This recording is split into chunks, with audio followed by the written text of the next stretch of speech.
મિત્રો, આપણો 11મો પાઠ પૂરો કર્યો અને 12મા પાઠની શરૂઆત કરીએ। 12મા પાઠનું નામ એટમ્સ, પરમાણુઓ।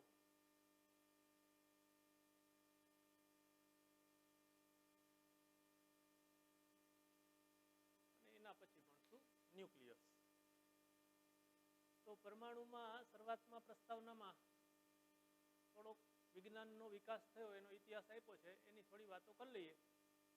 બાકી આગલા પાઠની જેમ પાઠ પૂરો થશે એટલે પ્રસ્તાવના સમજાઈ જશે, આવી વાત છે મિત્રો।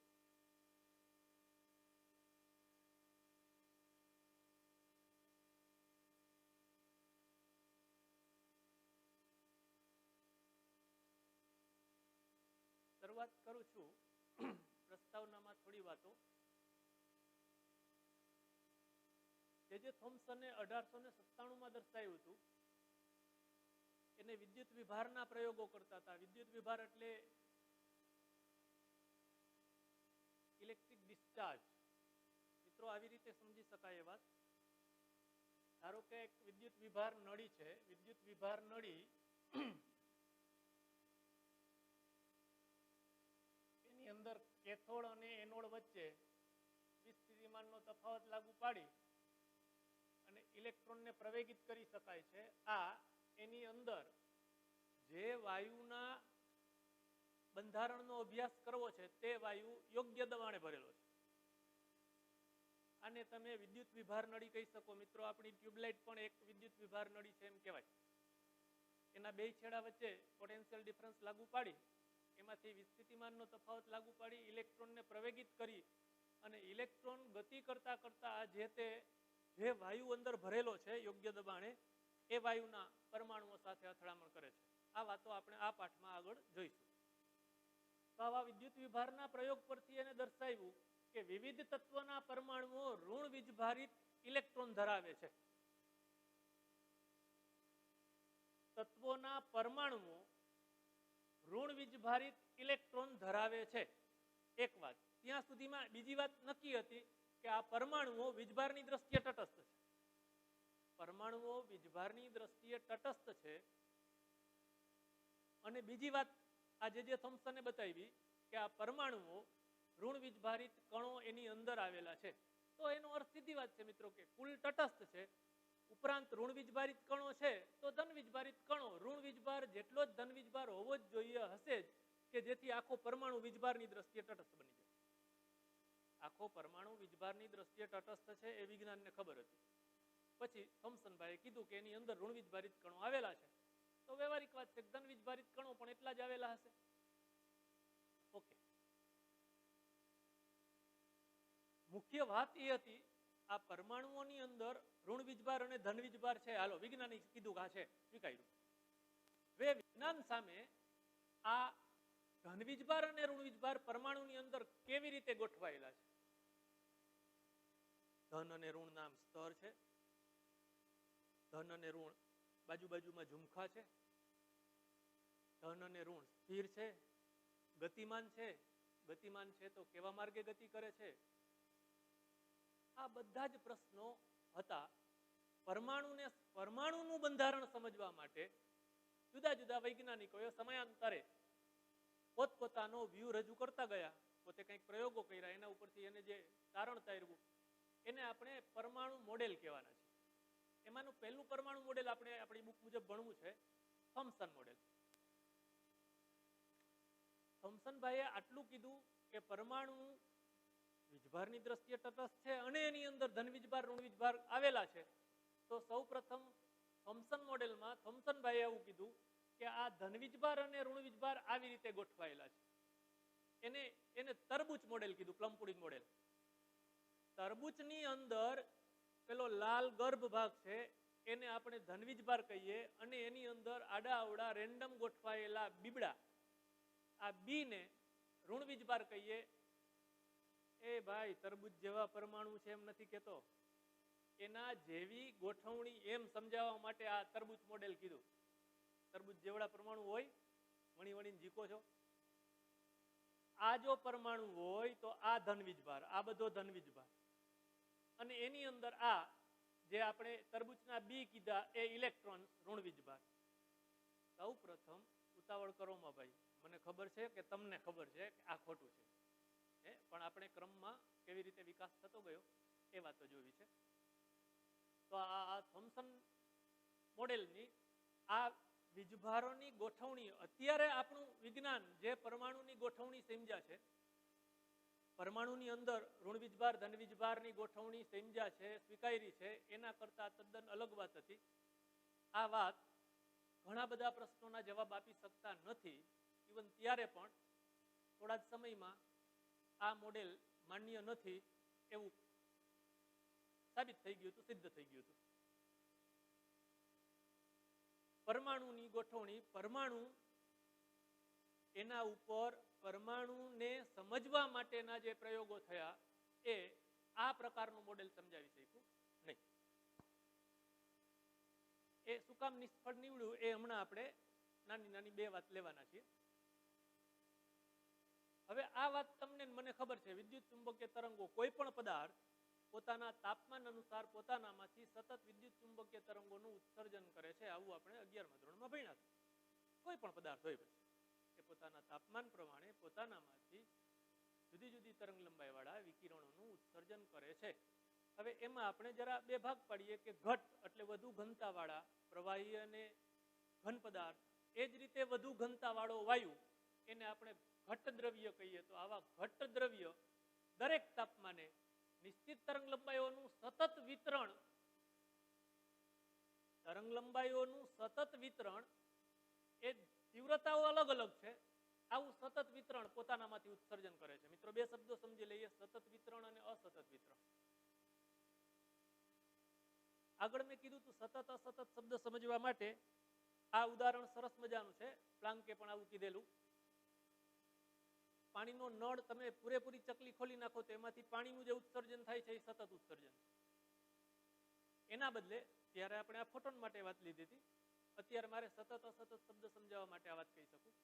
એના બદલે પાણીના નળની ચકલી સહેજ ખોલીએ તો એક ટીપાનું ઉત્સર્જન થયું, વળી બંધ થઈ ગયું, વળી એક ટીપાનું ઉત્સર્જન થયું, વળી બંધ થઈ ગયું. આને તમે અસતત ઉત્સર્જન કહી શકો. હવે કાયદેસર આપણા આ ભાષામાં સમજીએ તો સતત વિતરણ એટલે કોઈ એક તરંગ લંબાઈથી બીજી તરંગ લંબાઈ, એ ગાળાની બધી જ તરંગ લંબાઈઓ મળે છે. જ્યારે અસતત વિતરણ એટલે કોઈ એક તરંગ લંબાઈથી બીજી તરંગ લંબાઈ વચ્ચેના અમુક અમુક અમુક અમુક તરંગ લંબાઈઓ જ મળે છે.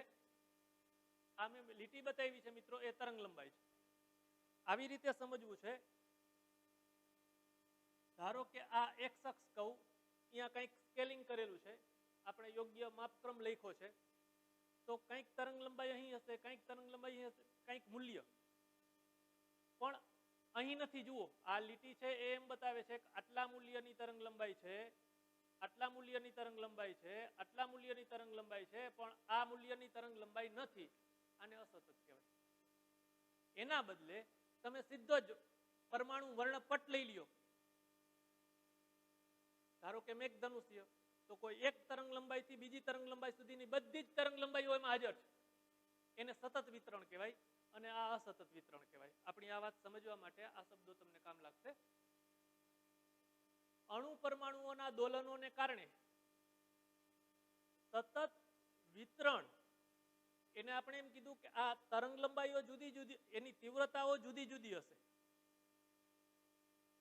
આ તરંગ લંબાઈનું પ્રમાણ અને આ તરંગ લંબાઈનું પ્રમાણ અલગ અલગ હોઈ શકે, અલગ અલગ હશે. આટલી તરંગ લંબાઈ વાળું વિકિરણોની સંખ્યા, વિકિરણો એક કરતા વધારે, આ બંનેની સંખ્યા એક સરખી હોય એવું જરૂરી નથી. એવા અર્થમાં એની તીવ્રતા જુદી જુદી છે. તરંગ લંબાઈઓનું સતત વિતરણ કે જેની તીવ્રતાઓ અલગ અલગ હશે, અણુ પરમાણુના દોલનોને કારણે સતત વિકિરણ મળે છે અને પરમાણુ કે અણુઓની તેના પાડોશી સાથેની આંતરક્રિયા દ્વારા સંચાલિત થાય છે. મિત્રો આ બે વાત આપણે સમજવી છે. એક મુદ્દો આ અને બીજો મુદ્દો આ. આ વાત સમજી રહ્યા છીએ એ ઘટ દ્રવ્ય માટે સમજીએ છીએ કે જેમાંથી જે વિકિરણો ઉત્સર્જિત થાય છે એ અણુ પરમાણુઓ, એને બંધારણીય ઘટકો કહેવાય. એ અણુ પરમાણુઓ એના પાસેના પાડોશી પરમાણુઓ સાથેની આંતરક્રિયા થી આ તરંગ લંબાઈનું ઉત્સર્જન કરે છે કે જે તરંગ લંબાઈઓ સતત મૂલ્ય ધરાવે છે, સતત વિતરણ છે, જો ઘટ દ્રવ્ય હોય તો. ઓછી ઘનતાવાળું વાયુ હોય, એ ઓછી ઘનતાવાળા વાયુને તમે જ્યોતથી ગરમ કરો અથવા એની અંદર રહેલા ઇલેક્ટ્રોનને ઉર્જા આપો, આ રીતે પણ ઉર્જા આપી શકાય. એને ઉત્તેજિત કરવો છે, એને ઉર્જા આપીને ઉત્તેજિત કરવો છે, તો આ ઓછી ઘનતાના વાયુને જ્યોતમાં ગરમ કરતા કે વિદ્યુત ભારિત રીતે ઉત્તેજિત કરતા, મિત્રો આને વિદ્યુત ભારિત રીતે ઉત્તેજિત કર્યો કહેવાય, વિદ્યુત વિભાર નળીમાં. આવું કરતા એમાંથી જે વિકિરણો ઉત્સર્જિત થાય છે એ વિકિરણોની તરંગ લંબાઈ અસતત છે આવી. આને મિત્રો તમે પરમાણુ વર્ણપટ કહી શકશો. હમણાં આપણે 3 શબ્દો સમજી લઈએ. પેલા આ વાત લઈએ કે જો ઘટ દ્રવ્ય હોય તો એની અંદર સતત વિકિરણ મળે છે. આ વિકિરણ પાડોશી અણુ પરમાણુઓની આંતરક્રિયાથી મળે છે. અને જો ઘટના બદલે ઓછી ઘનતાવાળો વાયુ હોય, એ વાયુમાં વિદ્યુત વિભાર કરીએ અથવા ગરમ કરીએ, એની અંદર રહેલા ઇલેક્ટ્રોન્સને ઉર્જા આપીએ, તો એના કારણે જે વિકિરણ ઉત્સર્જિત થાય છે એ વિકિરણ અસતત છે, એક વાત. બીજું, આ અસતત વિકિરણ છે એ મિત્રો વ્યક્તિગત એક જે તે પરમાણુઓ અથવાણુઓને કારણે મળે છે, એમ વાત કરશું આપણે. આ સતત વિકિરણ એ પાડોશી પરમાણુઓ સાથેની આંતરક્રિયાથી, આમાં એટલે કે ઓછી ઘનતામાં અસતત વિકિરણ મળે છે, અસતત તરંગ લંબાઈઓ મળે છે, જે પ્રકાશિત રેખાઓની શ્રેણી રૂપે મળે છે. આને તમે એક શ્રેણી કહી શકો. તરંગ લંબાઈઓની એક શ્રેણી, એક સમૂહ બને છે. આપણે આજ પાઠમાં આગળ જુદી જુદી શ્રેણી, તમે કેમિસ્ટ્રીમાં ભણી ગયા છો, એ લાયમન શ્રેણી, પાસ્ટન શ્રેણી, બ્રેકેટ શ્રેણી, ફંડ શ્રેણી, આ બધી ભણશું. એ થોડી વાર પછીની વાત છે.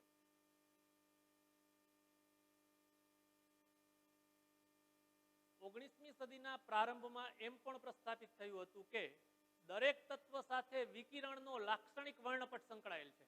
આપણે આ વાત આપણા આ પાઠમાં ભણવાના છે મિત્રો. વચ્ચે જ હમણાં હું લઈ લઉં છું, અત્યારે જ આ ટોપિકમાં જ એ વાત લઈ લઉં છું કે જુદા જુદા પરમાણુઓ કોઈક નિશ્ચિત તરંગ લંબાઈઓ વાળું જ વિકિરણો ઉત્સર્જિત કરે છે. એ વાત મારે તમને આગળ જતા સમજાવવાનું છે, પણ અત્યારે આનાથી સમજાવું. જુઓ મિત્રો, અહીં ધ્યાન આપો. તમને આવી ખબર છે, 8, 9, 10 ભણી ગયા છો. ખરેખર આપણા આ પાઠના ક્રમમાં હવે પછી પરમાણુનું બંધારણ, બોર મોડેલ હવે સમજવાના છે. પણ આપણે જે વાતો અત્યારે ભણી રહ્યા છીએ એના માટે મારે તમને આ વાત ધ્યાન દોરવું છે. પછી ફરીથી ક્રમમાં ભણવાનું આવશે ત્યારે તો આપણે રેગ્યુલર ભણશું. પરમાણુનું કેન્દ્ર એટલે આ ન્યુક્લિયસ છે. આ પહેલી કક્ષા છે, આ બીજી કક્ષા છે, આ ત્રીજી કક્ષા છે, આ ચોથી કક્ષા છે, આ પાંચમી કક્ષા છે. હવે આપણે એમ કીધું કે પરમાણુને ગરમ કરીએ કે વિદ્યુત સ્થિતિમાનનો તફાવત લાગુ પાડીએ એટલે આ નળીની અંદર રહેલા, આ ડિસ્ચાર્જ ટ્યુબની અંદર રહેલા પરમાણુના ઇલેક્ટ્રોનને ઉર્જા મળશે. કે જે પરમાણુઓ આવું બંધારણ ધરાવે છે, ધારો કે આ ઇલેક્ટ્રોનને ઉર્જા મળી. મિત્રો બરાબર ધ્યાન આપજો, આ વાત આપણે પાઠમાં સતત આવશે. તમે 8, 9, 10 ભણી ગયા છો, એ વાત હું અત્યારે યાદ કરાવું છું. જે તે તરંગ લંબાઈનું ઉત્સર્જન થવું, સતત અસતત, એ બધી વાત આની મદદથી સમજાશે. ધારો કે ઇલેક્ટ્રોન અહીં હતો, ફરીથી આમે ટપકા ટપકા કર્યા છે, એ પરમાણુઓ છે. એ દરેક પરમાણુઓ આવી રચના ધરાવે છે. એ પરમાણુનો કેન્દ્રીય ભાગ એટલે આ ન્યુક્લિયસ, આ કાળું ટપકું કર્યું છે એ ન્યુક્લિયસ છે. આ પહેલી કક્ષા, બીજી, ત્રીજી, ચોથી, પાંચમી, તમે એને કેમિસ્ટ્રીમાં કે કવચ, એલ, એમ, એન કવચના નામ આપતા હતા, એ વાત છે. ધારો કે કોઈ ઇલેક્ટ્રોન અહીં છે, કોઈ એક પરમાણુનો એક ઇલેક્ટ્રોન અહીં છે, અહીંથી આપણે વિસ્થિતિમાનનો તફાવત લાગુ પાડ્યો અથવા તો આને ગરમ કર્યો, એના કારણે ધારો કે આ ઇલેક્ટ્રોનને ઉર્જા મળી. આપણે ભણવાના છે ને તમને ખબર છે મિત્રો કે ઉર્જા મળશે તો પોતે જ્યાં છે એના કરતા વધુ ઉર્જાવાળી કક્ષામાં સંક્રાંતિ કરશે. આ ઇલેક્ટ્રોન કૂદકો મારી નહીં જશે. મિત્રો આ કક્ષામાં પણ જઈ શકે. ધારો કે એ આ કક્ષામાં ગયો, ઓછી ઉર્જાવાળી કક્ષામાંથી વધુ ઉર્જાવાળી કક્ષામાં સંક્રાંત થયો, સંક્રાંતિ થઈ.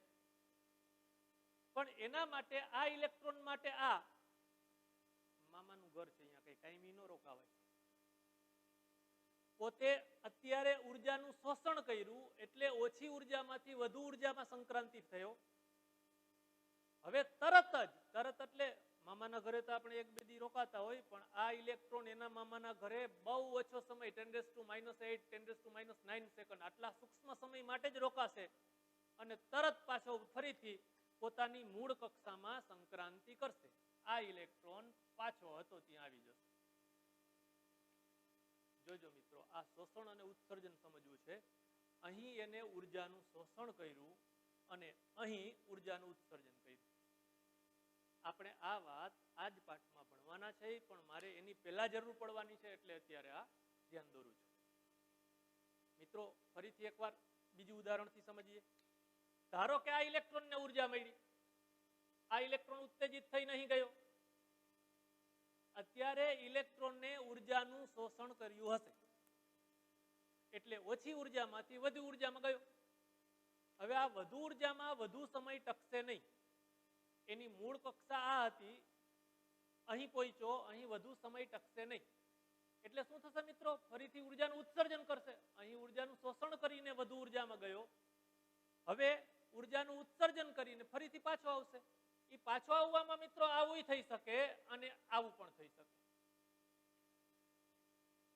જો આવું થાય તો વળી પાછો અહીં આવીને પછી બીજી સંક્રાંતિ થશે, આ સંક્રાંતિ થશે.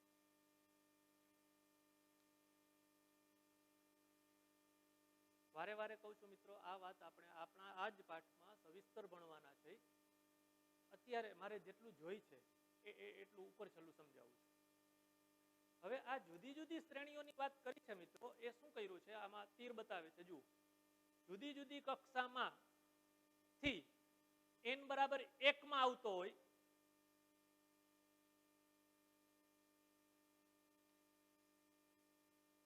તો એ લાઇમન શ્રેણી છે. એને આપણે એમ કહેશું n બરાબર બીજી, ત્રીજી, ચોથી, પાંચમા માંથી n બરાબર 1 માં સંક્રાંતિ કરે તો એને અનુરૂપ જે તરંગ લંબાઈઓ ઉત્સર્જિત થાય છે એ તરંગ લંબાઈઓનો સમૂહ કે જેને આપણે હમણાં પેલી રેખા વડે દર્શાવતા હતા એને લાઇમન શ્રેણી કહેવાય. મિત્રો મને ખબર છે તમને કાંઈ ખબર પડતી નથી, હું ઉપર છેલ્લું ઉપર ચાલું છું એટલે આવું થાય છે. ધીરજ રાખો અને અહીં સતત ધ્યાન આપો, બધું જ સમજાઈ જશે. એકદમ સહેલો પાઠ છે અને ખૂબ મજા આવે એવો પાઠ છે, ચિંતા કરતા નહીં.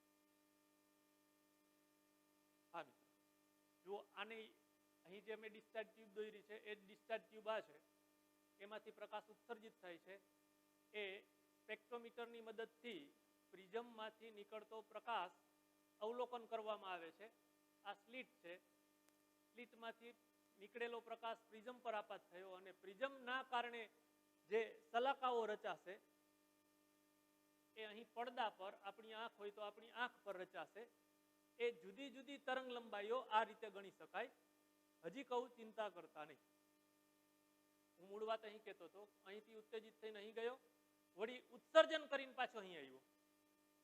હવે અહીંથી અહીં આવે ત્યારે જે ઉત્સર્જન થયું એ ઉત્સર્જિત વિકિરણની તરંગ લંબાઈ આપણે નોંધવી છે.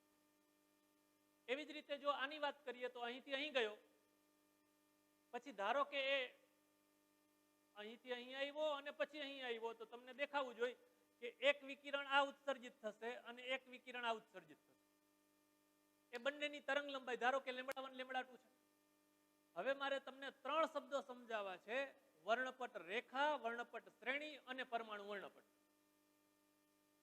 વર્ણપટ રેખા એટલે શું? કોઈ એક તરંગ લંબાઈ. વર્ણપટ શ્રેણી એટલે શું? અમુક તરંગ લંબાઈઓનો સમૂહ. આને આપણે એક વર્ણપટ શ્રેણી કહેશું, આને બીજી વર્ણપટ શ્રેણી કહેશું, આને ત્રીજી વર્ણપટ શ્રેણી કહેશું. વર્ણપટ શ્રેણી ઘણી વર્ણપટ રેખાઓથી બનશે. આ સૂત્રમાં મિત્રો હું n બરાબર 3 મૂકું તો મને બામર શ્રેણીની પહેલી તરંગ લંબાઈ મળે એમ કહેવાય. એનું કંઈક મૂલ્ય મળશે. ધારો કે λ1 એને λ આલ્ફા વડે દર્શાવવામાં આવે એને હું આમ આમ રેખા વડે દર્શાવું તો આને એક વર્ણપટ રેખા કહેવાય. હવે આ જ સૂત્રમાં n બરાબર 4 મૂકવું, અહીં n બરાબર 4 મૂકવું, સાદુરૂપ આપવું એટલે એક બીજી તરંગ લંબાઈ મળે.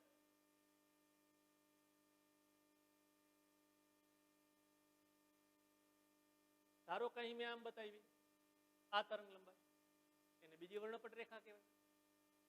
આ જ સૂત્રમાં n બરાબર 5 મૂકવું, ત્રીજી તરંગ લંબાઈ મળી, અહીં આમ દર્શાવું.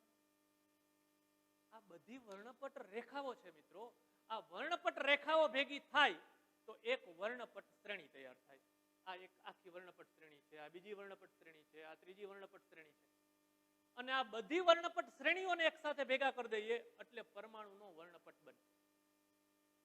માત્ર મારે તમને વાક્ય સમજાવું છું કે પરમાણુ વર્ણપટ આપેલા પરમાણુની ઘણી બધી લાક્ષણિકતાઓ સમજાવે છે. કેટલી તરંગ લંબાઈ વાળું વિકિરણ ઉત્સર્જિત થયું એના પરથી આપેલા પરમાણુના લક્ષણો, આપેલા પરમાણુની અમુક લાક્ષણિકતાઓનો અભ્યાસ કરી શકાય છે. એટલે એને આપણે કહેશું લાક્ષણિક પરમાણુ વર્ણપટ, કે જે તરંગ લંબાઈના મૂલ્ય પરથી અમુક બાબતો જજ કરી શકાશે કે આ કક્ષામાંથી આ કક્ષામાં ઇલેક્ટ્રોન ગયો હશે, એને આ રીતે ઉર્જા મળી હશે, અર્થાત આવા અર્થમાં એ લાક્ષણિકતાઓ. 3 શબ્દ મિત્રો: પરમાણુ વર્ણપટ, વર્ણપટ રેખા. વર્ણપટ રેખાઓ ભેગી થાય એટલે બને વર્ણપટ શ્રેણી, અને વર્ણપટ શ્રેણીઓ ભેગી થાય એટલે પરમાણુનો આખો વર્ણપટ તૈયાર થાય. જેમ તમે જાની વાલી પીનાલા એને એક વર્ણપટ જ કયો છો, એવી રીતે એક પરમાણુમાંથી ઉત્સર્જિત થતી દરેક તરંગ લંબાઈઓ, દરેક શ્રેણીઓને લઈ લઈએ તો એ પરમાણુનો પરમાણુ વર્ણપટ તૈયાર થયો. કેમ? હા મિત્રો, ફરીથી આપણે મૂળ શબ્દમાં, મૂળ વાતમાં આવી જઈએ.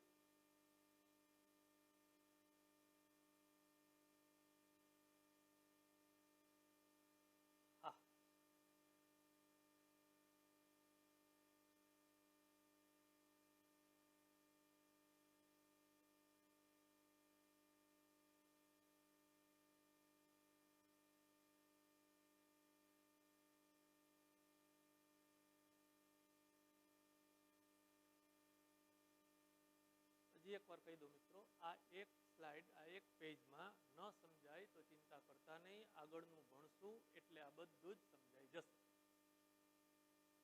હવે આપણે જોવું છે આના પછી ખૂબ અગત્યનો એવો આલ્ફા કણ પ્રકીર્ણન અને પરમાણુ અંગેનું રધરફર્ડનું ન્યુક્લિયસ મોડેલ. થોમ્સનભાઈએ જે કીધું એ વિજ્ઞાને સ્વીકાર્યું નહીં. પરમાણુનું મોડેલ આવું હોય એ વાત વિજ્ઞાનના ગળે ઉતર્યું નહીં, એટલે એનાથી આગળ રધરફર્ડ અથવા રુધરફર્ડ બોલે છે, રધરફર્ડ નામના વૈજ્ઞાનિકે પરમાણુની અંદર ધનવીજભાર અને ઋણવીજભારની ગોઠવણી કેવી હોય એ વાત સમજાવવાનો પ્રયત્ન કર્યો. આપણે એ વાત સમજવી છે એ પરમાણુ મોડેલ એવું એને કયા પ્રયોગ દ્વારા એવું જજ કર્યું એ પેલા પ્રયોગ જોશું, અને પછી આ રુધરફર્ડે પરમાણુ મોડેલ કેવું આપ્યું છે એ વાત સમજ. તો આ એક વિડીયો પણ જોવો છો આપણે. આલ્ફા કણના, તમે 8મા કે 9મા ધોરણમાં આલ્ફા કણનો પેલા સોનાના પાતળા વરખ ઉપર આલ્ફા કણનો મારો ચલાવતા હતા. તમને યાદ હોય તો અમુક આલ્ફા કણ આમ જતો હતો, અમુક આમ જતો હતો, અમુક આમ જતો હતો, અને બહુ ઓછા આમ પાછા વળતા હતા. નો યાદ હોય તો વાંધો નહીં, અત્યારે આપણે જોવાના છે, ચિંતા ન કરો.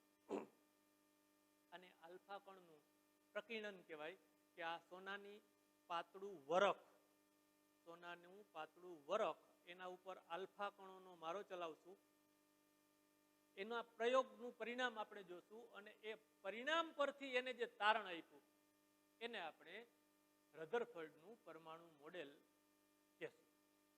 શરૂઆત કરીએ. જુઓ, પ્રયોગની ગોઠવણી સમજીએ. આ આલ્ફા કણોનો સ્ત્રોત છે કે જ્યાંથી આલ્ફા કણો ઉત્સર્જિત થવાના છે. આ રધરફર્ડભાઈએ આલ્ફા કણના સ્ત્રોત તરીકે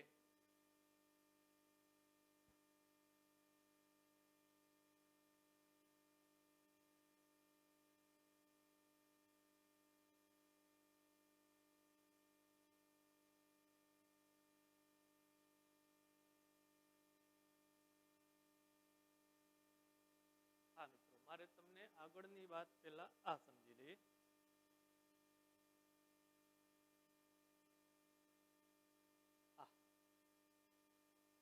આલ્ફા કણોનો સ્ત્રોત છે, ત્યાંથી આલ્ફા કણોને ઉત્સર્જિત કરશું. એ આલ્ફા કણોની પાતળી કિરણાવલી રચવા માટે આ પેટીમાં અહીં એક મધ્યસ્થ કાણું છે. એ કાણામાંથી પાતળી કિરણાવલી થશે આલ્ફા કણોની. એ આલ્ફા કણો અહીં આ તમને બ્લુ કલરની જે પ્લેટ આપી છે એ પ્લેટ સોનાનું પાતળું વરખ છે એના પર પ્રતાડિત કરશું, એના પર મારો ચલાવશું. સૌ પ્રથમ થોમ્સનનો વિદ્યાર્થી રધરફર્ડ એને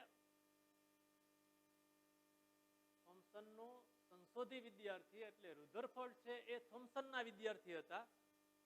અને એમની નીચે હવે થોમ્સન પાસે જે પીએચડી કામ કરતા હતા એના નીચે જે સંશોધન વર્ક કરતા હતા એવા ગાઈગર અને માસ્ટર્ડ એને કેટલાક પ્રયોગો કર્યા. જુઓ, પહેલા ગાઈગર અને માસ્ટર્ડ બે અલગ અલગ વૈજ્ઞાનિકો છે, એ બંને એક સાથે કામ કરતા હતા. એ ગાઈગર અને માસ્ટર્ડ એના સર એમ કહી શકાય આ રધરફર્ડ. રધરફર્ડે એને પેલું કામ સોંપ્યું કે ભાઈ સોનાના પાતળા વરખ પર આલ્ફા કણોનો મારો ચલાવો, ઘણા બધા પ્રયોગો કરો અને પ્રયોગોના પરિણામ મને કયો.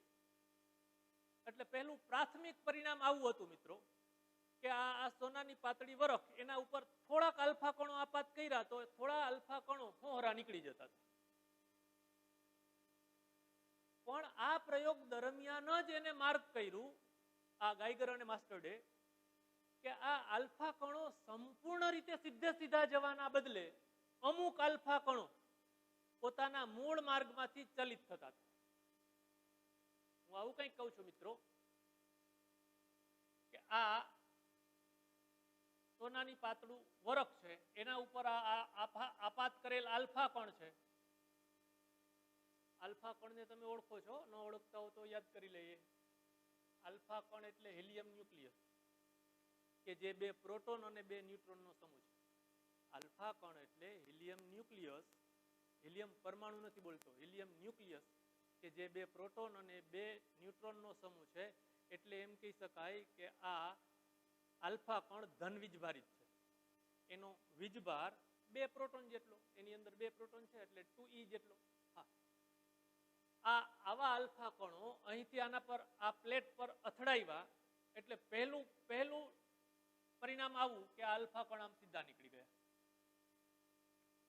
એની અંદરનું બીજું પરિણામ કે એની માના અમુક આલ્ફા કણ પોતાના મૂળ માર્ગમાંથી સહેજ ચલિત થતા આમ જતા. આ પ્રયોગનું પ્રાથમિક પરિણામ હતું, પ્રાથમિક તારણ હતું. આવું તારણ લઈને આ બંને ભાઈઓ ગાઈગર અને માસ્ટર્ડ એના સર રધરફર્ડ પાસે આવ્યા. રધરફર્ડના મગજમાં આ વાત હતી કે થોમ્સન ભાઈએ જે પરમાણુ મોડેલ આવું કીધું છે એ વાત ખોટી છે.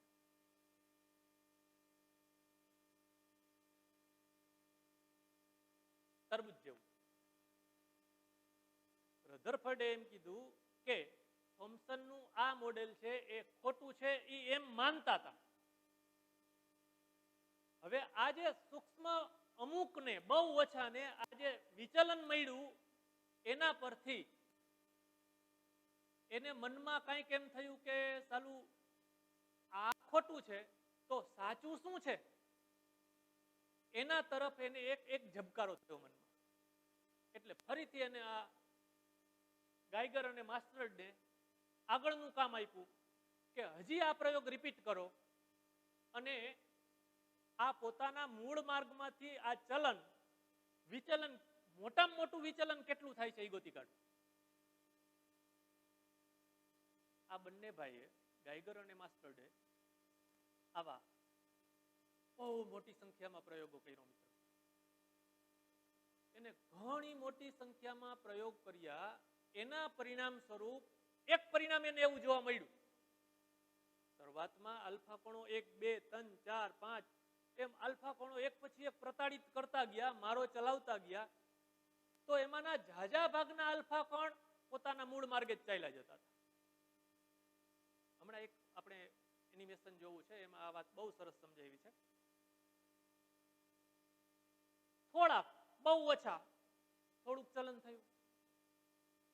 અને એનાથી આગળ આ પ્રયોગ ચાલુ રાખ્યો તો અમુક પરિણામ એને એવા મળ્યા મિત્રો, આપણી બુક આંકડા લખે છે એ પ્રમાણે 8000 આલ્ફા કણ આપાત કર્યા તો એમાંના 0.14%, 8000 ના 0.14% આલ્ફા કણો મૂળ માર્ગમાંથી 90 અંશના ખૂણે કે તેથી વધારે અંશના ખૂણે વિચલિત થયા. 90 અંશનું વિચલન એટલે ઘણું મોટું કહેવાય મિત્રો, પણ આ તો જુઓ તમે, માત્ર 0.14%, 0.14% જ આલ્ફા કણો 90 અંશ કે તેથી વધુ વિચલન અનુભવતા હતા. હજી પ્રયોગ ચાલુ રાખ્યો, એને ઘણા બધા લાખોની સંખ્યામાં પ્રયોગો કરીને એક આવું તારણ આપ્યું કે 10,000 આલ્ફા કણ આપાત કર્યા, એમાંનો એક આલ્ફા કણ પોતાના મૂળ માર્ગમાંથી જ વિરુદ્ધ દિશામાં પાછો વળ્યો. જો મહત્તમ વિચલન થયું.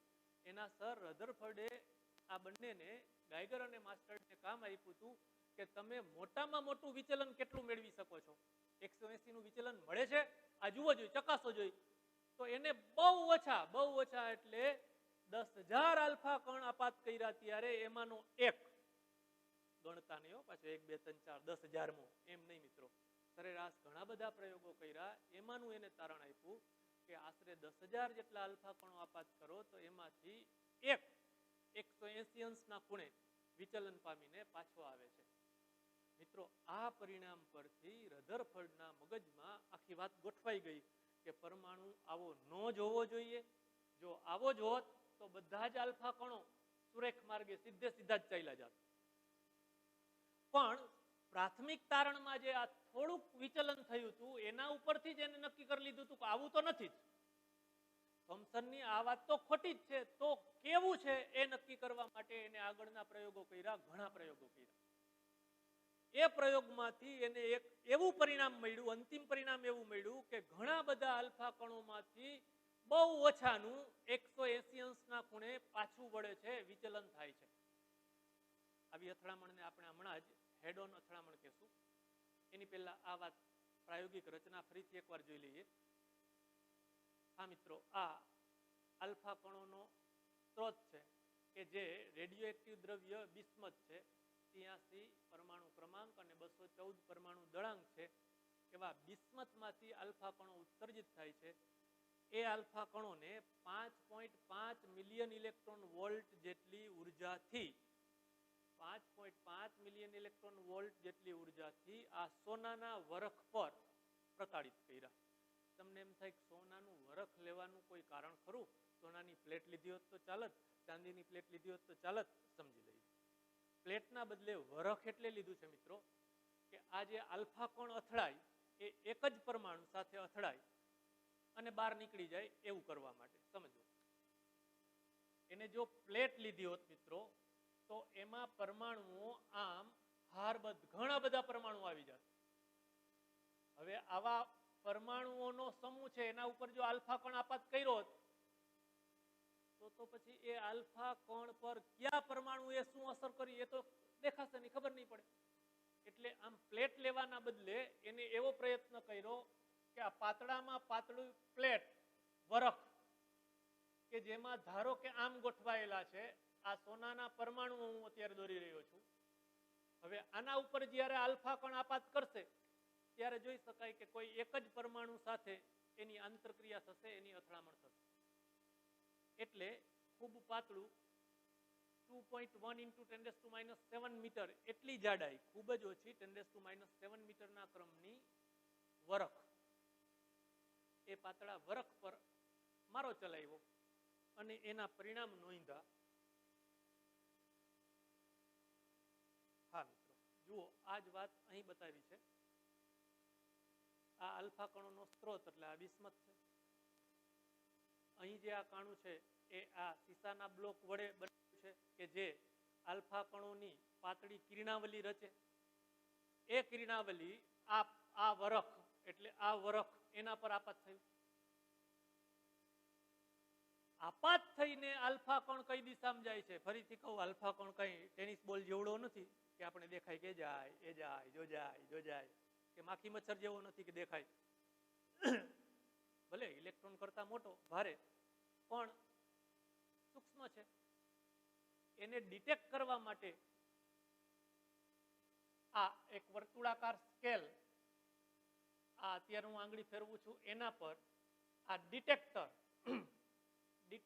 એટલે એની હાજરી નોંધનાર ડિટેક્ટ કરે છે. મિત્રો આ સ્ક્રીન પર આ સ્ક્રીન એને લખ્યું છે ZNS પડદો, ઝિંક સલ્ફાઇડ નું આવરણ લગાડેલું છે. આ ઝિંક સલ્ફાઇડ એક કેમિકલ છે. એના પર વીજભાર આપાત થાય તો એકદમ નાનું એવું સૂક્ષ્મ પ્રકાશિત ટપકું રચાય છે. આ પ્રકાશિત ટપકું અતિ સૂક્ષ્મ છે, એને જોવા માટે માઇક્રોસ્કોપની જરૂર છે મિત્રો. એટલે હવે તમને આ વાત સમજાવી જોઈએ કે અહીંથી આવતો આલ્ફા કણ જો આ દિશામાં જતો હોય તો એને ડિટેક્ટ કરવા માટે અહીં પેલા આ સ્ક્રીન આ વર્તુળાકાર સ્કેલ પર ફરી શકે એવો આ પડદો છે, ઝિંક સલ્ફાઇડનો પડદો, કે જેના પર આ આલ્ફા કણ આવશે તો અહીંયા એકદમ નાનું એવું પ્રકાશિત ટપકું રચાશે. આ પ્રકાશિત ટપકું આ માઇક્રોસ્કોપની મદદથી નોંધી શકાશે. કેટલા આલ્ફા કણો આ દિશામાં આવ્યા હું તમને આમ સમજાવું કે આલ્ફા કણની મૂળ દિશા સાથે થીટા અંશના ખૂણે કેટલા આલ્ફા કણ વિચલિત થયા એ ગણવા હોય. ધારો કે મારે પોતાની મૂળ દિશા સાથે 30 અંશના ખૂણે અહીંથી 10,000 આલ્ફા કણોનો મારો ચલાવીએ છીએ. 10,000 માંથી 30 અંશના ખૂણે કેટલા આલ્ફા કણો વિચલિત થયા એ નક્કી કરવું હોય તો ડિટેક્ટરને અહીં રાખી દો 30 અંશના ખૂણે, તો આ 30 અંશનો ખૂણો રાખી દો. આ ડિટેક્ટર છે એ બિંદુ પાસે કેટલા આ ઝબકારા થાય છે, પ્રકાશિત ઝબકારા થાય છે એ નોંધશે. મારે 30 ના બદલે 90 અંશના ખૂણે રાખવું છે તો આ વર્તુળાકાર સ્કેલ પર ફરી શકે એવી રચના છે, એને ઘુમાવી નહીં લાવો, એને અહીં લઈ જઈ શકાય. આ આખો વર્તુળાકાર સ્કેલ ઉપર ઘુમાવી શકાય મિત્રો. આમાં એક સાથે તમને દરેક દિશામાં જતા આલ્ફા કણો દર્શાવ્યા છે. આ આલ્ફા કણના પ્રકીર્ણનના પ્રયોગનો આકૃતિ, એની રચના આ પ્રકારે હતી. એના પરિણામો મિત્રો હજી આપણે જોઈ લઈ, પછી પેલો હું કહું છું એ પ્રયોગ જોઈએ, વચ્ચે જોઈ લઈએ. ચાલો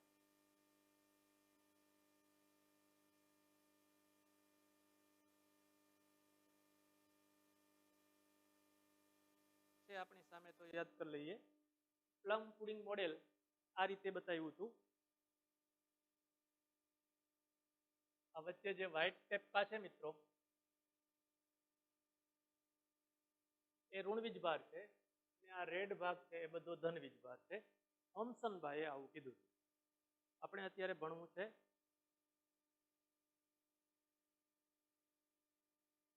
રધરફર્ડે પરમાણુને કેવો કીધો એ વાત સમજવી છે. જોજો મિત્રો, મસ્ત વાત છે, બરાબર ધ્યાન આપજો. આ આલ્ફા કણના પ્રકીર્ણનનો પ્રયોગ, આ એનિમેશન તમે સમજી લેશો એટલે સ્પષ્ટ આમ પછી તમે ઇમેજિનેશન કરીને લખી શકશો. માત્ર જે સંખ્યાત્મક માહિતી છે એ તમારે યાદ રાખવી પડશે સારી રીતે. જોજો આની ગોઠવણી આવી છે. અહીંથી આલ્ફા કણો ઉત્સર્જિત થાય છે, અહીંથી આલ્ફા કણો ઉત્સર્જિત થવાના છે. હમણાં બતાવું છું, વિડીયો જ બતાવું છું. આ સોનાની પ્લેટ છે. એ સોનાની પ્લેટને અહીં માત્ર 1, 2, 3 પરમાણુઓના સમૂહ તરીકે બતાવ્યું છે. જો મિત્રો આમ તમે જોવા જાઓ તો અહીંથી આલ્ફા કણ આવશે, એ આલ્ફા કણ એકાદા પરમાણુ સાથે જ અથડાશે, વધુમાં વધુ 2 પરમાણુ સાથે. એટલે આપણે સોનાનું પાતળું બરફ લીધું. આ સોનાનું પાતળું બરફ છે એને એનલાર્જ કરીને આ બતાવ્યું છે. એમાં આ ન્યુક્લિયસ છે અને આ ડોટેડ લાઈન છે એ કક્ષાઓ. એને હું તમને પરમાણુ સ્વરૂપે આમ દર્શાવી શકું. અહીંથી આલ્ફા કણો આવવાના છે, આની અંદરનો એક પરમાણુ છે, એ પરમાણુનું આ ન્યુક્લિયસ છે. એક પરમાણુનું આ ન્યુક્લિયસ છે. ન્યુક્લિયસની અંદર અહીં તમને બતાવ્યું છે કે આમાં રેડ જે ભાગ છે એ પ્રોટોન છે, વ્હાઇટ છે એ ન્યુટ્રોન છે. અને આલ્ફા કણ અહીંથી આપણે અહીંથી પ્રતાડિત કરવાના છે. શરૂઆત કરીએ. જુઓ, બે રીતે આપણે સમજીએ.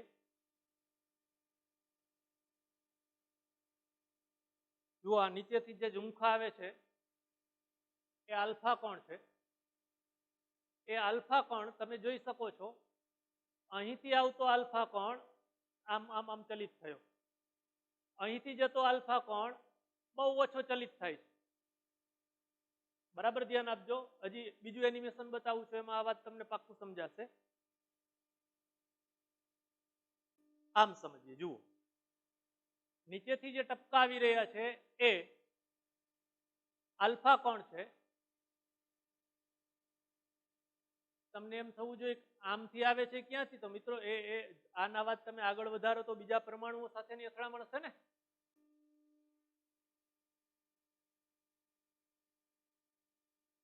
જોજો એના માર્ગ જોઈએ.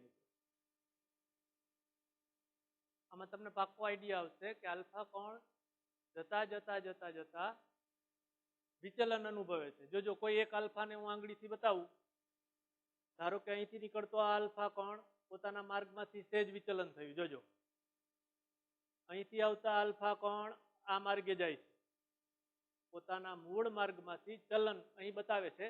જોઈ શકાય છે કે એક પણ આલ્ફા કોણ આ ન્યુક્લિયસને ભેદીને જતો નથી. આવું શું કામ થાય છે એ તમને આઈડિયા છે, આપણે બરાબર જોઈ લઈએ કે આલ્ફા કોણ એટલે ધનવીજભારિત કણ. આલ્ફા કોણ એટલે ધનવીજભારિત કણ. આ ધનવીજભારિત કણ અને ન્યુક્લિયસ એટલે પણ ધનવીજભારિત. તમને ખબર છે આખા પરમાણુના બધા જ પ્રોટોન અને ન્યુટ્રોન કેન્દ્રમાં કેન્દ્રિત થયેલા છે, એને આપણે ન્યુક્લિયસ કહીએ છીએ. તો આ ન્યુક્લિયસનો વીજભાર જો આપેલ પરમાણુનો પરમાણુ ક્રમાંક Z હોય તો ન્યુક્લિયસનો વીજભાર થશે Zd. એક પ્રોટોનનો વીજભાર સ્મોલ e ઇન્ટુ પ્રોટોનની સંખ્યા Zd. આ આલ્ફા કણ પોતે ધનવીજભારિત કણ છે કે જે બે પ્રોટોન અને બે ન્યુટ્રોનનો સમૂહ છે, એટલે બે પ્રોટોન જેટલો વીજભાર ધરાવે છે, 2e જેટલો. તો આ આલ્ફા કણ એટલે 2e જેટલો વીજભાર આગળ જતા જતા જતા આ વીજભાર ન્યુક્લિયસ કે જેનો વીજભાર Z ઇન્ટુ e જેટલો છે. તો જેમ નજીક આવશે એમ કુલંબ બળ, તમને સૂત્ર યાદ છે, કુલંબ બળ F બરાબર K Q1 Q2 છેદમાં R સ્ક્વેર. હમણાં નોંધીએ આપણે. તો Q1 બરાબર 2e, Q2 બરાબર Zd. તો આ Z એટલે જો આપણે સોનાનું વરખ લીધું હોય તો સોનાનો પરમાણુ ક્રમાંક. એટલે આ આલ્ફા કણ પર આ ન્યુક્લિયસ અપાકર્ષણ બળ લગાડે છે. જોજો મિત્રો આપણા એનિમેશનમાં અહીંથી પણ તમને આપ્યું છે કે પ્રોટોનની સંખ્યા વધારતા જાઓ અથવા પ્રોટોનની સંખ્યા ઘટાડતા જાઓ. જો હું પ્રોટોનની સંખ્યા સાવ ઓછી લઉં છું,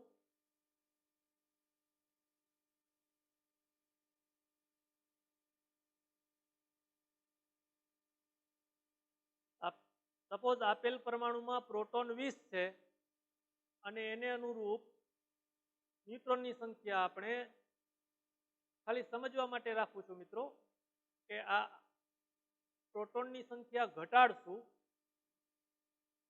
તમે આગળના એના માર્ગ જોયા એ પ્રમાણે ખબર પડતી હોય તો હવે ઓછું વિચલન થાય છે. જુઓ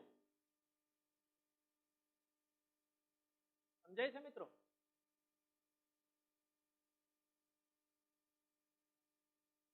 આનું અહીંથી આવતા આલ્ફા કણનું બહુ ઓછું વિચલન થયું, એનાથી નજીક આવ્યો ન્યુક્લિયસ તરફ, તો આ આલ્ફા કણનું એનાથી વધુ વિચલન થયું, એનાથી નજીક આવ્યો તો એનાથી નહીં વધુ વિચલન થયું. જુઓ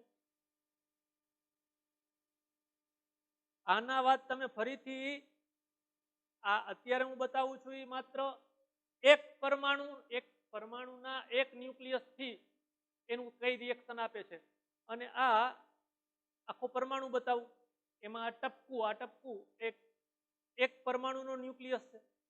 આ એક પરમાણુ આ એનું ન્યુક્લિયસ. જોજો એક પણ આલ્ફા કોણ આ ટપકાને ભેદીને જતા નથી. આની પહેલાની આકૃતિમાં એક જ પરમાણુનું ન્યુક્લિયસ શું રિએક્શન આપે છે હતું, જ્યારે અહીં આ પાતળી ફોઇલ છે એને અહીં તમને એનલાર્જ કરીને બતાવી છે મિત્રો. આ જ છે કે જેમાં એક પરમાણુ અહીં છે, બીજો પરમાણુ અહીં છે, ત્રીજો પરમાણુ અહીં છે, ચોથો પરમાણુ અહીં છે, હજી આમ હશે મિત્રો. આમ થિકનેસ ઓછી છે એટલે એક કે બે જ પરમાણુ આવશે. તો આ આલ્ફા કણ જુઓ, આ આલ્ફા કણ અહીં આવીને વિચલન પામ્યો, અહીંથી જતો હતો તો એના ઉપર આનું અસર બહુ ઓછી થઈ. દાખલા તરીકે અહીંથી જે આલ્ફા કોણ આવે છે એ વિચલન પામ્યા સિવાય નીકળી જાય છે. એના પર આનું અપાકર્ષણ બળ બહુ ઓછું અને આનું અપાકર્ષણ બળ પણ બહુ ઓછું લાગે.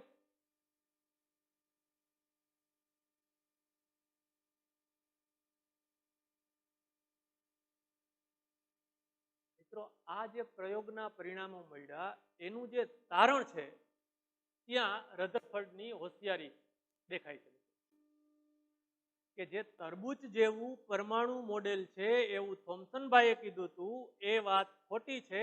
એના બદલે જોજો બરાબર આ પરિણામો પરથી આ રુધરફર્ડભાઈએ એવું કહી દીધું કે આ મોડેલ આવું હોવું જોઈએ. કેવું મોડેલ હોવું જોઈએ? તો કે આખો પરમાણુ અને એનું સમગ્ર વીજભાર ધન વીજભાર કેન્દ્રમાં કેન્દ્રિત થયેલો હોવો જોઈએ. ફરીથી યાદ કરો, જો તરબૂચની જેમ ધન વીજભાર અને ઋણ વીજભાર વેચાયેલા હોત તો એના માર્ગમાં વિચલન થવાનો પ્રશ્ન જ નથી.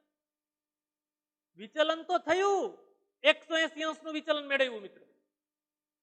આ 180 અંશનું વિચલન મેળવવું એટલે પોતે રુધરફર્ડભાઈ પોતાના મગજમાં જે વિચારતા હતા એ વાત પાકી થઈ ગઈ કે આખા પરમાણુનો કેન્દ્રીય ભાગ કે જ્યાં ધન વીજભાર કેન્દ્રિત થયેલો હોવો જોઈએ. પછી તેને પ્રયોગો દ્વારા પરમાણુનું પરિમાણ જે 10⁻10 મીટરના ક્રમનું હતું એના પરથી ન્યુક્લિયસનું પરિમાણ 10⁻14 થી 10⁻15 મીટર ખૂબ નાનું, પરમાણુના પરિમાણથી એની ત્રિજ્યા એનો વ્યાસ 10,000 થી લાખમાં ભાગનો થયો. કદ ગણવા જાઓ તમે 4/3 પાયર ક્યુબ મુજબ, એના ઉપરથી એવી ખબર પડી કે આપેલ પરમાણુને ગોળા તરીકે લઈએ તો એનો કેન્દ્રીય ભાગમાં એનું સમગ્ર દ્રવ્યમાન કેન્દ્રિત થયેલું છે. ખાલી સમજવા માટે હું એમ કહું કે આપણા રૂમ જેવડો પરમાણુ લઈએ તો એની અંદરના બધા જ ધનવીજભાર અને ન્યુટ્રોન, ધનવીજભાર એટલે પ્રોટોન અને ન્યુટ્રોન એ ગોળાના કેન્દ્રમાં કેન્દ્રિત થયેલા છે. સરખામણી 11 માં આપણે આપી હતી કે આ રૂમ જેવડું જો પરમાણુ લઈએ તો માત્ર 100ની અણી જેટલા વિસ્તારમાં એનું બધા જ ન્યુટ્રોન અને પ્રોટોન ત્યાં કેન્દ્રિત થયેલા છે. એનું મોટા ભાગનું દ્રવ્યમાન ત્યાં કેન્દ્રિત થયેલું છે. માત્ર ઇલેક્ટ્રોન એની બહાર, ન્યુક્લિયસની બહાર નિશ્ચિત કક્ષામાં પરિભ્રમણ કરે છે. અહીં આમ કહું કે આવડો પરમાણુ ગણીએ, ખરેખર પરમાણુના આ નથી, આ ઇલેક્ટ્રોનની કક્ષાઓ છે, પણ આ ગોળા જેવડો પરમાણુ ગણવું તો આ એનું ન્યુક્લિયસ અતિ સૂક્ષ્મ. એક વખત પરિણામો યાદ કરીએ. આ ગ્રાફ છે મિત્રો એ સૈદ્ધાંતિક અને પ્રાયોગિક કહી શકાય. બંને ગણતરીઓથી મળતા જુદા જુદા અંશના ખૂણે પ્રકેરિત થતા આલ્ફા કણોની સંખ્યા દર્શાવે છે.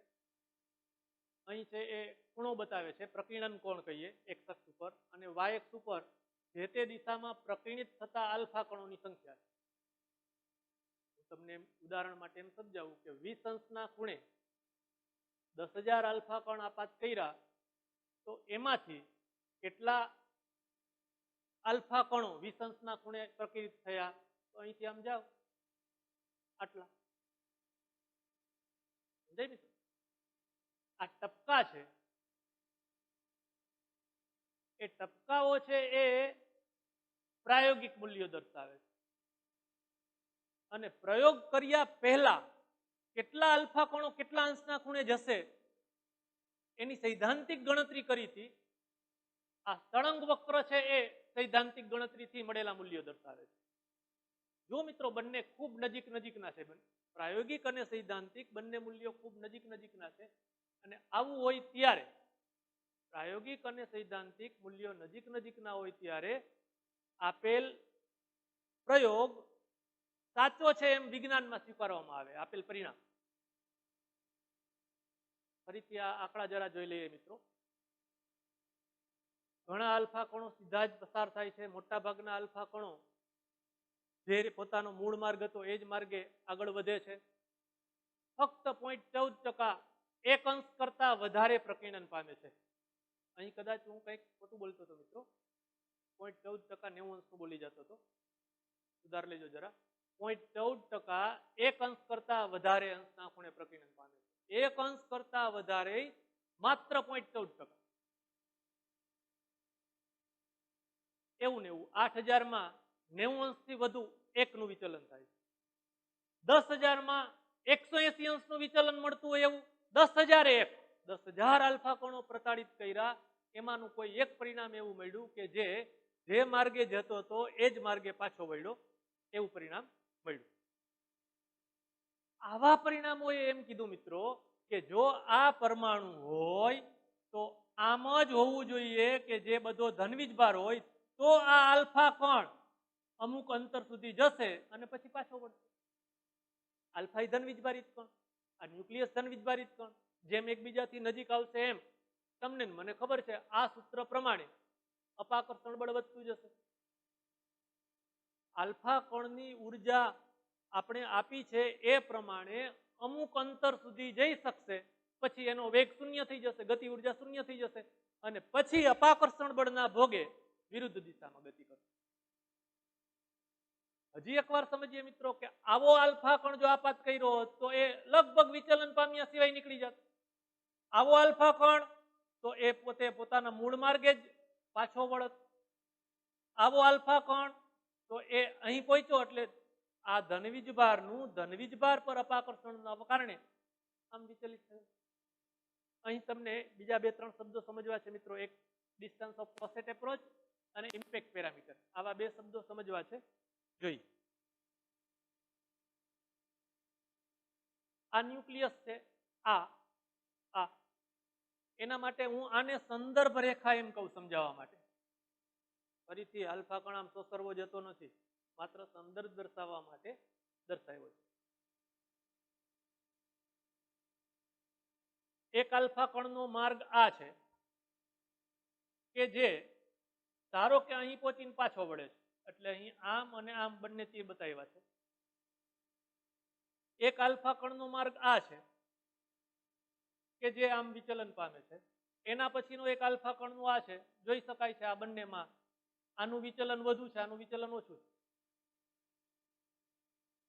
આ ઇમ્પેક્ટ પેરામીટર અથવા એનું ગુજરાતી કરીએ છીએ સંઘાત પ્રાચલ એટલે શું? આ આલ્ફા કણ માટે મિત્રો આને સંઘાત પ્રાચલ ઇમ્પેક્ટ પેરામીટર કહેવાય. આ આલ્ફા કણ માટે આને ઇમ્પેક્ટ પેરામીટર કહેવાય. સાવ ટૂંકમાં સમજાવીએ તો આપેલા આલ્ફા કણના પ્રારંભિક વેગની દિશા, ધારો કે હું આ આલ્ફા કણની વાત કરું છું તો આ એના પ્રારંભિક વેગની દિશા છે. એક આ એ ન્યુક્લિયસ થી કેટલું દૂર છે? આટલું.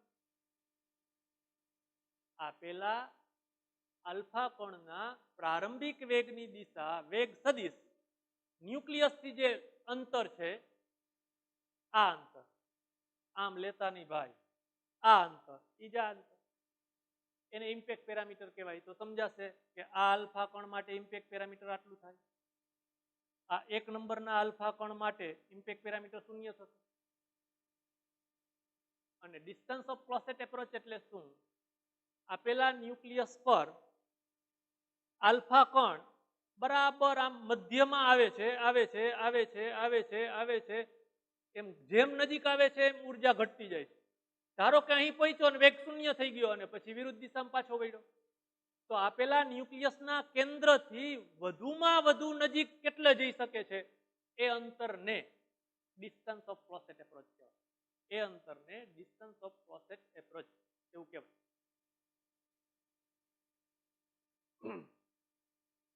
હા મિત્રો, અત્યારે આપણા પ્રયોગ દરમિયાન સોનાના વરખમાં રહેલા સોનાના પરમાણુઓ એના પર આપાત કરેલા આલ્ફા કણની સાપેક્ષે ઘણા ભારે છે. એટલે સોનાના પરમાણુ પર આલ્ફા કણ અથડાય છે તો એમાં સોનાના પરમાણુનું સ્થાનાંતર આપણે ધ્યાનમાં લેતા નથી. અરે યાર, ગોળા ફેંકનો ગોળો પડ્યો હોય એના ઉપર એક નાની લખોટી આમ તમે અથડાવો તો શું કઈ ગોળા ફેંકનો ગોળો હાલતો થઈ જવાનો છે? એના જેવી વાત. એટલે પરમાણુમાં ઇલેક્ટ્રોન ઘણા હલકા હોવાથી આલ્ફા કણો પર ખાસ અસર કરતા નથી ઇલેક્ટ્રોન. જ્યારે પરમાણુનું ન્યુક્લિયસ છે એ પ્રમાણમાં ભારે છે, આલ્ફા કણ કરતા ઘણું ભારે છે, એટલે આપણે અત્યારે એનો અભ્યાસ કર્યો. તેના પર ઇલેક્ટ્રોનની કઈ ખાસ અસર થતી નથી. શું કામ? તો કે આલ્ફા કણ કરતા ઇલેક્ટ્રોન ખૂબ હલકા.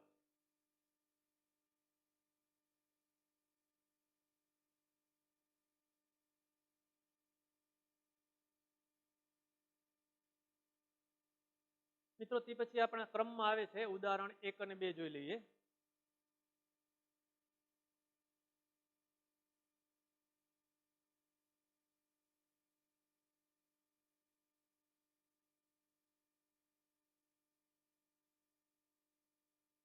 મારી સામે રકમ પણ લખી છે. જેમ પૃથ્વી સૂર્યની આસપાસ કક્ષામાં ભ્રમણ કરે છે તેમ પરમાણુ અંગેના રુધરફર્ડના ન્યુક્લિયર મોડેલમાં ન્યુક્લિયસ કે જેની ત્રિજ્યા આશરે 10⁻15 મીટર સૂર્યના જેવો છે તેની આસપાસ ઇલેક્ટ્રોન કક્ષામાં કે જેની કક્ષાની ત્રિજ્યા 10⁻10 મીટર ત્રિજ્યાથી ભ્રમણ કરે છે. જો સૂર્યમંડળના પરિમાણના પ્રમાણ પરમાણુના જેવા હોય તો પૃથ્વી સૂર્યથી અત્યારે છે તે કરતા વધારે નજીક હોત કે દૂર હોત? પૃથ્વીની કક્ષાની ત્રિજ્યા આપી દીધી છે અને સૂર્યની ત્રિજ્યા આપી છે. મિત્રો ફટાફટ રકમ વાંચી જશું તો ખબર શું કહેવા માંગે છે, શું પૂછે છે જ નથી ખબર પડતી. પેલા રકમ સમજી લઈએ. રકમ બરાબર સમજી લ્યો તો પછી જવાબમાં કઈ દમ નથી. આ ન્યુક્લિયસ કહું અને કોઈ એક ઇલેક્ટ્રોનની આ કક્ષા કહું, ઇલેક્ટ્રોનનો પરિભ્રમણ માર્ગ. આ રુધરફર્ડે જે પરમાણુનું મોડેલ રજૂ કર્યું એ અને આ આપણું સૂર્યમંડળ છે એ બંને ખૂબ એકબીજાથી નજીક છે. સૂર્ય એટલે ન્યુક્લિયસ.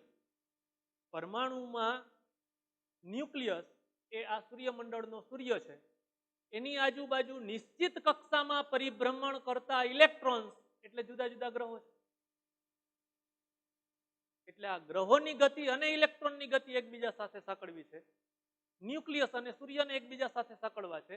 તો હવે અત્યારે આપણો દાખલો આના પરથી આવી કંઈક વાત છે કે આ ન્યુક્લિયસ આ ઇલેક્ટ્રોનની કક્ષા, આ સૂર્ય આ પૃથ્વીની કક્ષા. આ અંતર માપતા નહીં યાર, અંતરો આપણા આ સ્કેલ માપ સાથે આકૃતિઓ દોરેલ નથી, જરૂરી નથી. આ ન્યુક્લિયસની ત્રિજ્યા તમને રકમમાં આપી દીધી છે. ઇલેક્ટ્રોનની કક્ષાની ત્રિજ્યા પણ રકમમાં આપી દીધી છે 10⁻10 મીટર અને ન્યુક્લિયસની ત્રિજ્યા 10⁻15 મીટર. એવી રીતે આ સૂર્ય અને પૃથ્વીની કક્ષા અત્યારે આવું છે. સૂર્યની ત્રિજ્યા 7 × 10⁸ મીટર છે અને હાલમાં પૃથ્વી જે માર્ગે પરિભ્રમણ કરે છે એની ત્રિજ્યાનો પથ, એની ત્રિજ્યા આટલી છે 1.5 × 10⁻11 મીટર. આ આપેલી માહિતી. પ્રશ્ન આવો પૂછે છે મિત્રો કે જો આ બંને ત્રિજ્યા વચ્ચે જેવો સંબંધ છે, કેવો? ન્યુક્લિયસની ત્રિજ્યા 10⁻10 મીટર, ઇલેક્ટ્રોનના પરિભ્રમણના માર્ગની ત્રિજ્યા 10⁻15 મીટર. આના કરતા આ 10⁵ ગણું છે, 1,00,000 ગણું. દેખાય જ છે મિત્રો, આ ગુણોત્તર લીધો 10⁵, અર્થાત આ એટલે કે ઇલેક્ટ્રોનના કક્ષાની ત્રિજ્યા ન્યુક્લિયસની ત્રિજ્યા કરતા 1,00,000 ગણી છે. હવે જો આવું જ પ્રમાણ અહીં હોય, તમને રકમમાં એમ કહે છે કે આમાં જેવું પ્રમાણ છે એવું પ્રમાણ આમાં હોય, આમાં છે નહીં. તમે આનો ગુણોત્તર લેવા જાઓ તો આશરે આના કરતા આ 10⁻³ ગણું છે. પણ હવે હું એમ કહું છું કે આવું પ્રમાણ જોતું હોય, કેવું? આના કરતા આ 10⁵ ગણું છે, એવી રીતે આના કરતા 10⁵ ગણું જોતું હોય, ધારો કે આ માર્ગે.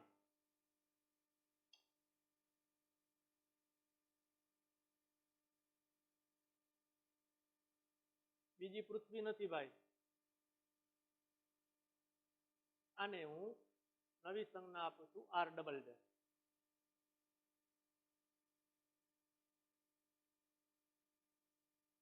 આ R+, એવો છે કે જેથી એનો આની સાથેનો ગુણોત્તર આના જેટલો થાય. જો મિત્રો અહીં આપણે નોંધ્યું રકમમાં તમને ન્યુક્લિયસ ઇલેક્ટ્રોન માટે આ ગુણોત્તર આટલો આપ્યો છે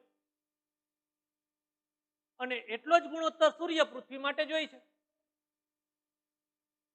તો આ આર ડેશ કેટલો હોવો જોઈએ? સાવ જો પ્રશ્ન સમજાઈ જાય ને પછી મિત્રો સાવ સહેલી વાત કે જેવો ગુણોત્તર ન્યુક્લિયસ ની ત્રિજ્યા અને ઇલેક્ટ્રોનના વર્તુળાકાર માર્ગની ત્રિજ્યા વચ્ચે છે, એટલે કે આનાથી આ 10⁵ ગણો છે, તો એવી રીતે આના કરતા 10⁵ ગણો થાય તો આર ડેશ કેટલો હોય?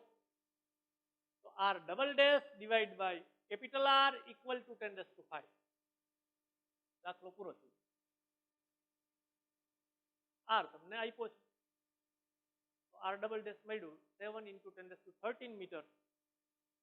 આ મૂલ્ય અત્યારે હાલમાં જે આપણે મળેલું મૂલ્ય છે, તમને દાખલામાં આટલું આપ્યું છે, આનાથી આટલું હોવું જોઈએ. અર્થાત પ્રશ્ન છે કે પૃથ્વી દૂર હોવી જોઈએ કે નજીક હોવી જોઈએ? તો દૂર હોવી જોઈએ. આવું પ્રમાણ જોતો હોય, આવો ગુણોત્તર જોતો હોય તો અત્યારે છે એના કરતા દૂર હોવી જોઈએ. આશરે આનાથી આ લગભગ 100 ગણું. જરા વિચારોને તો ખ્યાલ આવે અને જાણવા જેવું વાત છે કે પરમાણુ કેવો છે? તો કે પરમાણુનું સમગ્ર દ્રવ્યમાન કેન્દ્રમાં કેન્દ્રિત થયેલું છે.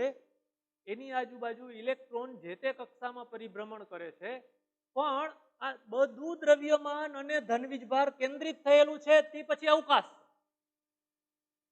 સૂર્યની આસપાસ પૃથ્વી પરિભ્રમણ કરે છે, બધા ગ્રહો પરિભ્રમણ કરે છે, પણ વચ્ચે બહુ બધો અવકાશ છે. તો આપણા આ દાખલા પ્રમાણે તો પરમાણુમાં અવકાશ આપણા આ સૂર્યમંડળમાં છે એના કરતા ઘણો વધારે છે. એમ કેવું હોય તો કહેવાય કે પરમાણુઓ પોલા ગોળા જેવા છે. પરમાણુઓ પોલા ગોળા જેવા છે. એના કેન્દ્ર પાસે થોડીક જ જગ્યામાં ખૂબ જાજુ દળ, પછી અવકાશ જ છે. એ અવકાશમાં ઇલેક્ટ્રોન પરિભ્રમણ કરે છે. એના પછીનો બીજો દાખલો લઈ લઈએ મિત્રો. પહેલી વાત થાવ, ગાઈગર માસ્ટર્ડના પ્રયોગમાં 7.7 મિલિયન ઇલેક્ટ્રોન વોલ્ટ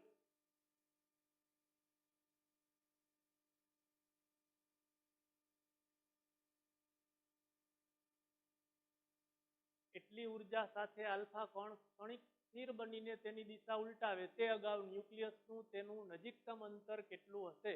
મિત્રો હું આ જ વાત તમને આમ સમજાવું, પ્રશ્ન આમ સમજાવું. આ ન્યુક્લિયસ છે, આ આલ્ફા કણ છે, આટલી ઉર્જા વાળો. તો આમ નજીક જતા જતા જતા આ ધનવીજ ભારનું એના ઉપરનું અપાકર્ષણ બળ વધતું જશે, વધતું જશે, વધતું જશે. ધારો કે અહીં પહોંચે, અહીં સુધી આમ ગયો, અહીં વેગ 0 થયો અને પછી પાછો વળશે. તો અત્યારે તમારો પ્રશ્ન છે આ કેટલું હશે? પેલું છે જુઓ, આપણે બે સ્થાને ઉર્જા, ગતિ ઉર્જા અને સ્થિતિ ઉર્જાનો સરવાળો સરખાવશું. અને હું એ સ્થાન કહું છું કે જે ન્યુક્લિયસથી પ્રમાણમાં ખૂબ દૂર છે, અને બી સ્થાન કહું છું કે જ્યાં વેગ 0 થાય છે અને પછી પાછો વળે છે.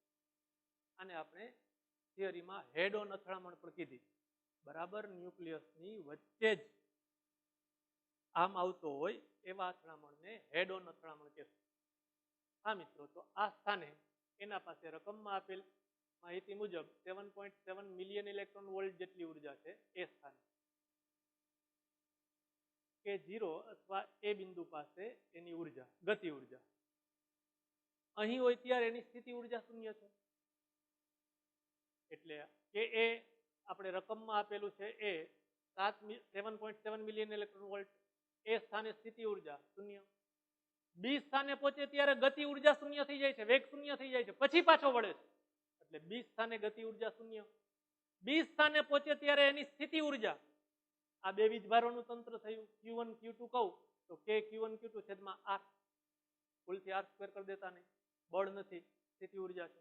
પતી ગયું મિત્રો. હું આમાં K ની કિંમત મૂકીશ. Q1 એટલે આલ્ફા કણ છે તો 2E કહીએ, અને Q2 એટલે ન્યુક્લિયસનો વીજભાર છે, ZD કહીએ. આ કિંમતો મૂકી દીધી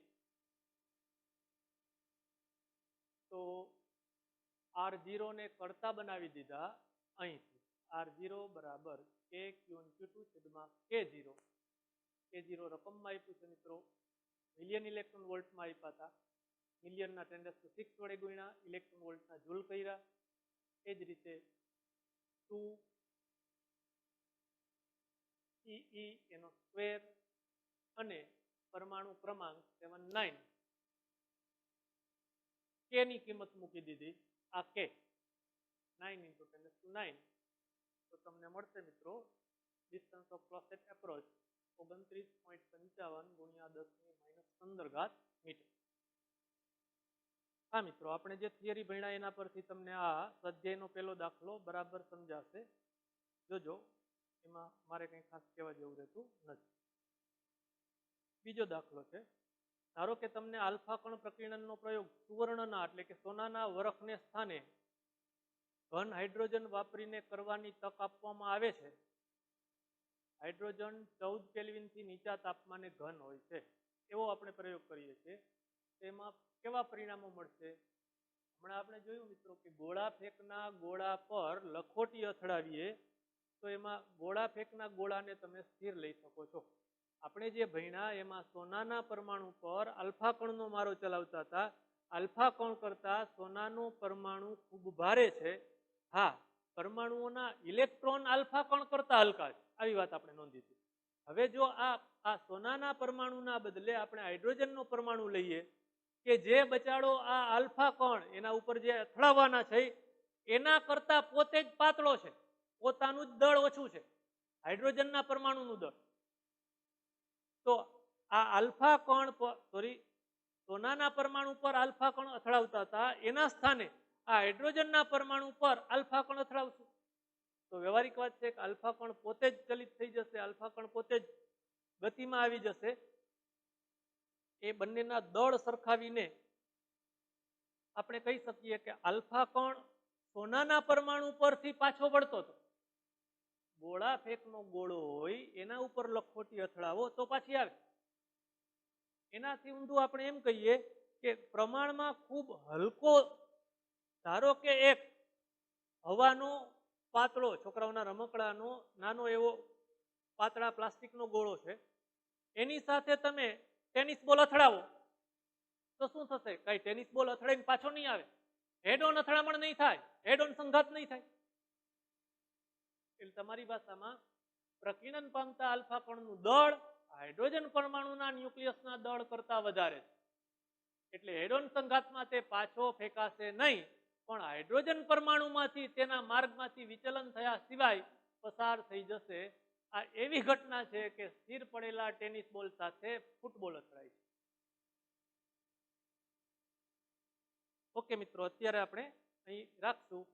આવતીકાલે ફરીથી આપણે ઇલેક્ટ્રોનની કક્ષાઓ, જે તે કક્ષામાં ઇલેક્ટ્રોનની ઉર્જા, ગતિ ઉર્જા, સ્થિતિ ઉર્જા, કુલ ઉર્જા અને સંક્રાંતિઓની વાતો કરશું. આજ આટલું.